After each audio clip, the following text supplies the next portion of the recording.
Hey everyone, Mark Lidbetter, sports editor of the Suburban newspaper at the Dollard Civic Center, where the 50th anniversary of the league, Quebec U18 AAA Hockey League, has got off to a great start with the Lac St. Louis Lions retiring 5 jersey numbers of players that are in the NHL. You have Marc-Edouard Vlasic, Mike Matheson, assistant captain of the Canadiens. You have Jonathan Drouin, Alex Killorn, and Anthony Duclair.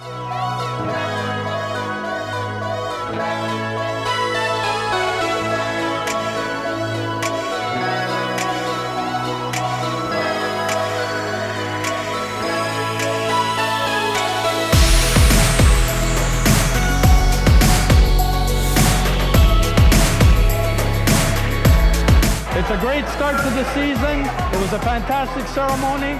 Find out all about it, watch the video, and read the story in next week's Suburban.